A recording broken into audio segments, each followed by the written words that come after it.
ஆந்திராவிலேருந்து கொண்டு வரக்கூடியது தான் கண் திஷ்டி தீர்த்தம் அப்படின்னு பேர். எப்படியாப்பட்ட கண் திஷ்டி இருக்கிறவங்களா இருந்தாலும், இல்ல கண்ணால பாதிக்கப்பட்டவங்க, கண்ணு ரொம்ப எரிச்சலா இருக்குது, தூக்கம் இல்ல அப்படின்றவங்க, பித்து பிடிச்ச மாரி இருக்கிறவங்க, ஒரு மாரியா இருக்கிறவங்க, அவங்கள நிக்க வச்சு 3 முறை இல்ல 5 முறை இந்த தீர்த்தத்த கண்ல பளிச்சு பளிச்சுன்னு அடிக்கணும். கண்ண நல்லா திறக்க வச்சுட்டு பளிச்சு பளிச்சுன்னு அடிக்கணும். ஒரு 5 பேருக்கு வாய்ப்பு. என்கிட்ட போட்ட உடனே மேக்ஸிமம் எல்லா பொருளுமே போயிடும். ஆந்திராவிலேருந்து கிட்டத்தட்ட 125 கிலோமீட்டர் டிராவல் பண்ணி இந்த தீர்த்தத்த கொண்டு வந்திருக்கோம். நாங்க வேற ஒரு விஷயத்துக்காக போய் அங்க வாங்கிட்டு வந்தோம். இது வந்து நான் இலவசமாவே குடுக்குறேன். நீங்க தேவைப்படுறவங்க சென்னை அண்ணா நகர்ல இன்னைக்கு அ ஒரு 2 மணி நேரம் மட்டும் தான் இருப்பேன்.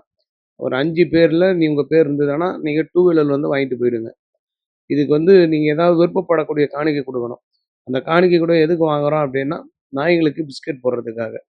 இந்த புண்ணியம் செய்யுங்க. கொஞ்சமாவது புண்ணியம் செய்யணும்ல. சென்னையில அண்ணா நகர்ல இன்னைக்கு ஷூட்டிங்ல இருப்போம். வந்து வாங்கிட்டு போயிடுங்க. ஸ்பாட்ல வந்து கரெக்ட்டா 1 ஹவர் மட்டும் தான் இருப்பேன். 10லேருந்து 11 மணி வரையும் காலையில. தேவைப்படுறவங்க வாய்ப்ப பயன்படுத்தி வாங்கிக்கங்க. பித்து பிடிச்ச மாரி இருக்கவங்க, தெளிவில்லாம இருக்கிறவங்க, மனநலம் பாதிக்கப்பட்டவங்க, ஒரு மாரியா இருக்கிறவங்க எல்லாமே இத முயற்சி பண்ணி பார்க்கலாம். சில பேருக்கு வாய்ப்பு.